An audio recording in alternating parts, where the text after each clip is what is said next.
Alhamdulillah, wassalatu wassalamu ala rasulillah Muhammad ibn Abdillah wa ala alihi wa sahbihi wa man walah. La hawla wa la quwwata illa billahil aliyyil azim.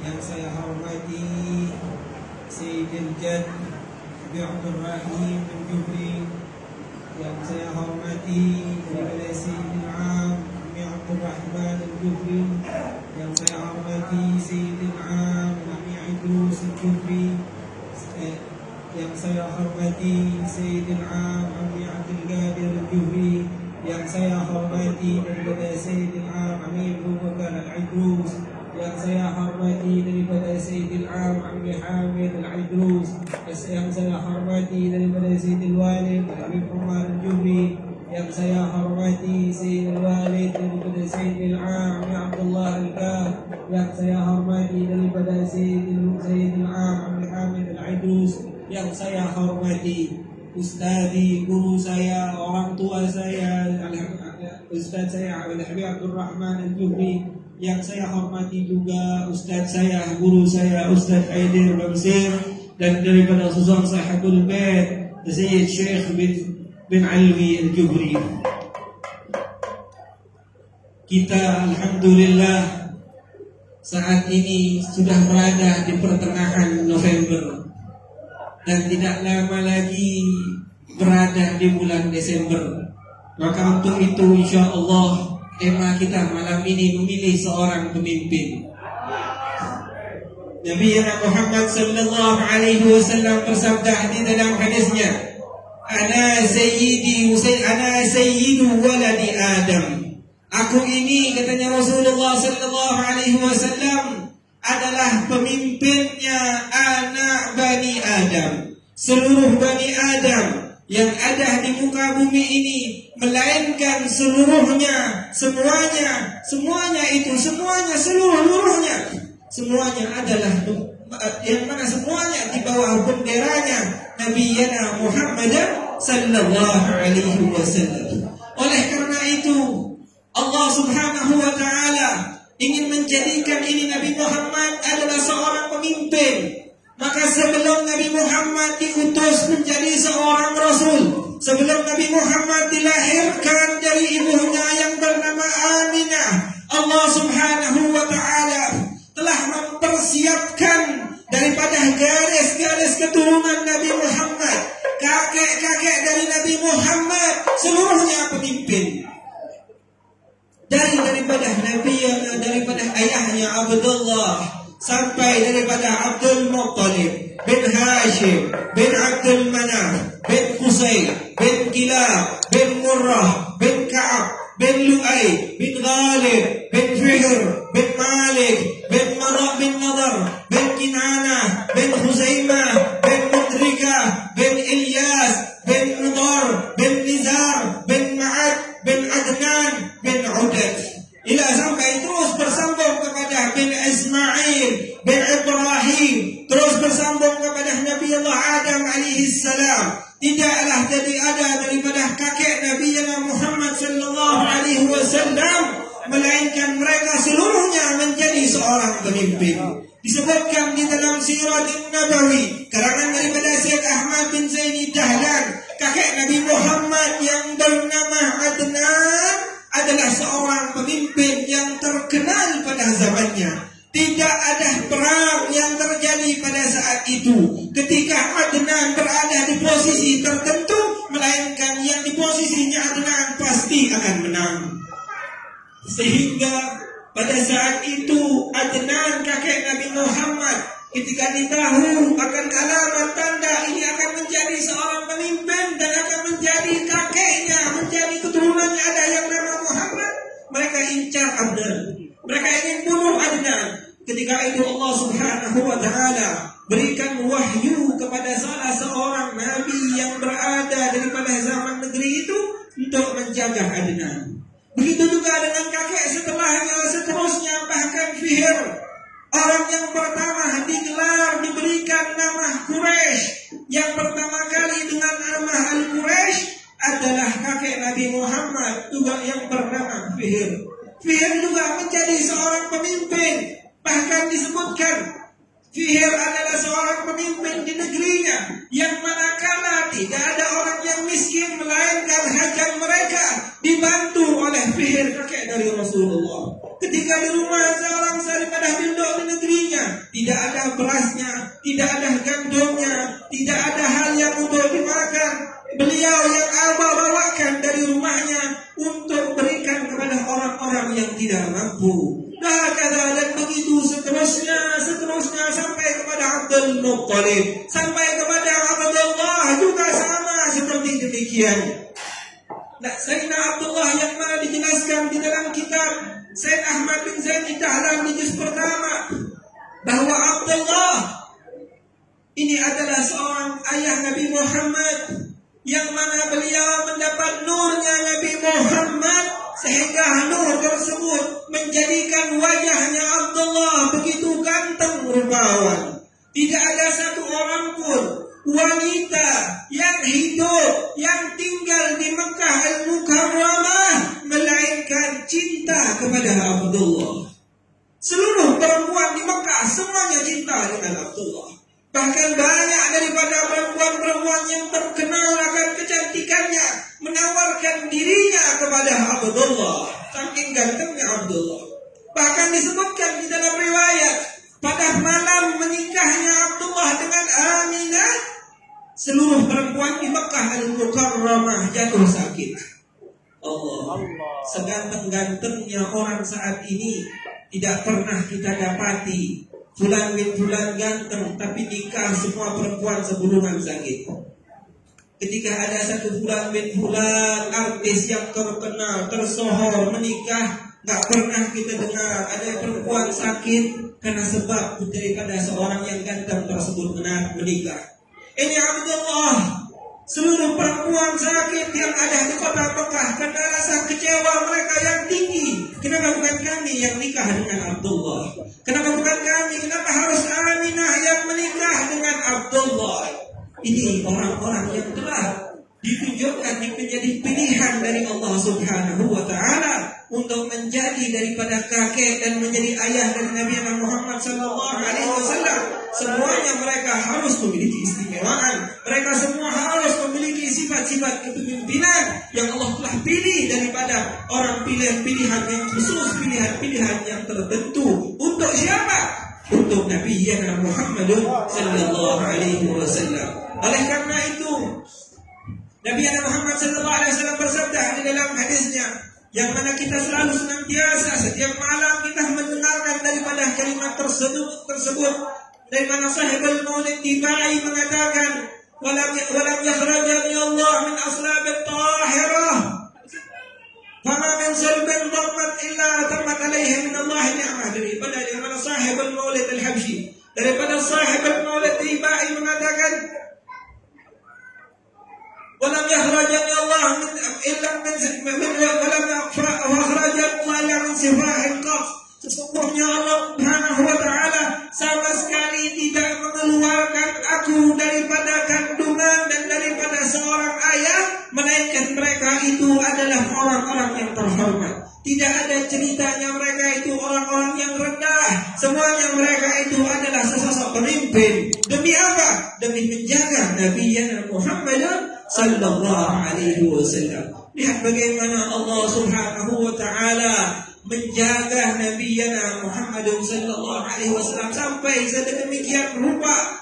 Bukan Nabi Muhammad saja, ayahnya beliau Abdullah juga sampai seperti itu. Bahkan disebutkan di dalam berita wanita yang sakit tadi ada terdapat 40 wanita meninggal. Kenapa mereka meninggal? Karena sakit hati. Bukan apa, bukan kami yang nikah dengan Abdullah. Dengan tingginya kekecewaan mereka, kenapa bukan mereka yang dapatin Abdullah?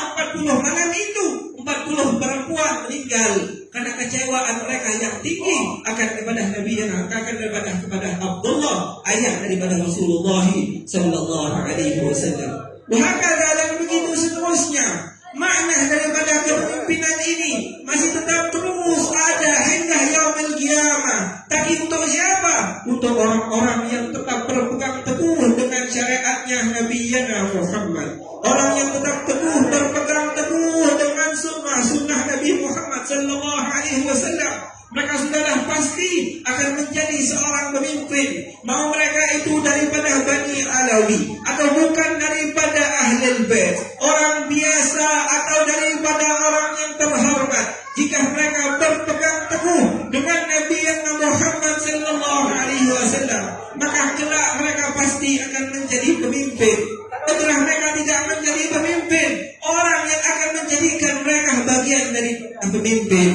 Ini yang sudah bagaimana telah dijelaskan di dalam sejarah-sejarah kita, dijelaskan di dalam hadis-hadis Nabi Muhammad sallallahu alaihi wasallam, sebagaimana dijelaskan daripada Abaun Alawi, yang mereka semua imam daripada zamannya, mereka semua pemimpin pada zamannya, akan tetapi mereka semua tetap tawadhu, rendah hati atas daripada diri mereka sendiri. Murid orang yang belajar dengan mereka juga menjadi seorang pemimpin. Syekh Sa'ad bin Ali Madhaj bukan daripada Ahlul Bait, akan tetapi ketika mereka berpegang teguh dengan jalannya Ahlul Bait, dengan jalan Nabi Muhammad sallallahu alaihi wasallam, para Ahlul Bait malah belajar kepada mereka, menuntut ilmu dengan mereka, mengagungkan mereka, memuliakan mereka, semuanya karena sebab berpegang teguh dengan daripada jalan Nabi Muhammad sallallahu alaihi wasallam. Ini yang harus jadi bagian daripada kehidupan kita. Bagaimana Nabi Muhammad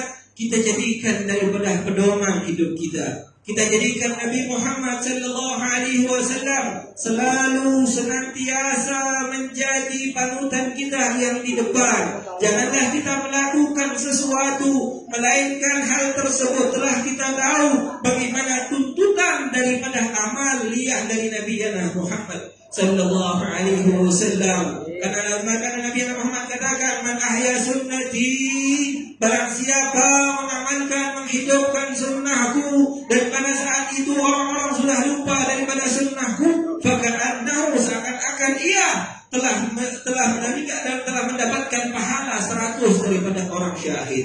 Satu orang syahid sudah dijamin masuk surga. Bagaimana dengan 100 syahid yang Allah berikan kepada kita dengan menghidupkan sunnah Nabi Muhammad sallallahu alaihi wasallam? Ini yang saat ini menimpa kita. Ini yang saat ini banyak terlalaikan daripada kita. Maka dari itu banyak daripada ulama, salah satunya Habib Sa'ad, melarang kita sunnah-sunnah yang banyak ditinggalkan oleh orang-orang lain. Banyak daripada sunnahnya. Satu saja yang selalu senantiasa menunjukkan bahwa kita saat ini sudah sangat jauh daripada sunnah Nabi Muhammad, sikat gigi. Saya yakin kita semua sebelum tidur, bangun tidur selalu sikat gigi. Akan tetapi adakah di antara kita ketika kita sikat gigi dengan niat sunnah siwak? Siwak bukan hanya terbatas dengan kain, akan tetapi menggosok gigi itu sendiri namanya siwak. Sunnah Nabi Muhammad sallallahu alaihi wasallam. Karena kebanyakan kita bersikat gigi, tapi hanya mengikuti anjuran dokter biar mudah tidak bau. Tapi mengikat gigi dengan niat untuk ikuti sunnah Nabi Muhammad, sangat jarang orang di antara kita untuk melakukan hal tersebut. Ini hal paling kecil yang sering kita lakukan, setiap hari kita laksanakan. Akan tetapi dengan niat ikuti sunnah Nabi Muhammad, telah hilang daripada kita. Hal ini salah satu menunjukkan kita semua sudah jarang, sudah begitu jauh akan daripada sunnah Nabi Muhammad SAW. Maka dari itu ikuti apa yang kita lakukan, apa yang mau kita laksanakan, usahakan ikuti daripada sunnah Nabi Muhammad. Kalau kita tidak tahu, tanya akan bagaimana sunnah Nabi Muhammad. Tidaklah adalah satu perkara yang ada saat ini kita lakukan, melainkan ada adabnya, ada anjuran dan ajarannya yang ditunjukkan Nabi Muhammad sallallahu alaihi wasallam. Kalau ini semua kita amalkan dengan baik, ini semua kita laksanakan dengan baik, mau tidak mau pasti yang namanya sifat kepemimpinan selalu berada di dalam diri kita. Dan ketika sudah berada di dalam diri kita, tak perlu takut. Allah pasti berikan kita kesejahteraan. Allah pasti bantu kita. Allah jaga kita daripada kezaliman. Karena itu Nabi Muhammad SAW bersabda di dalam hadisnya, Rasulullah mengatakan, "Ta'muruna bil ma'ruf wa tanhauna 'anil munkar." أو ليسلطن عليكم شراركم فيدعو عليكم خياركم فلم يستجابوا له.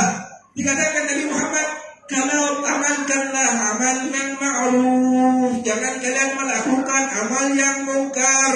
Kalau kalian enggak melakukan amal yang baik, kalian selalu mengamalkan amal buruk. Dilarang untuk riba, dilarang untuk bohong, dilarang untuk meninggalkan salat. Kalau amal yang dilarang tetap kalian lakukan. Kalau amal baik kalian tinggalkan. Allah Rasulullah katakan apa? La yusallatanna alaikum shirarakum. Kalian akan dikuasai oleh orang-orang yang zalim. Kalian akan dipimpin oleh orang-orang yang zalim. Fa'inu alaikum khiyarakum. Kalau saya dipimpin oleh orang-orang yang zalim, Rasulullah katakan, orang yang saleh, orang yang baik, orang yang takwa juga kena dampaknya. Mereka doa, ya Rabbi, ini bulan zalim, pemimpin kami zalim, ya Allah, ampun, cabut daripada kepemimpinannya, pendekkan umurnya. Falam yustajabulah. Tidak dikabulkan oleh Allah Subhanahu wa taala. Saleh anfusana. Jangan pernah bilang fulan bin fulan enggak cocok, fulan bin fulan enggak. Tapi suruh anfusana, perbaiki diri kita masing-masing, maka Allah yang pasti akan perbaiki mereka. Allah yang pasti perbaiki urusan kita. Jaminan dari Nabi Muhammad SAW.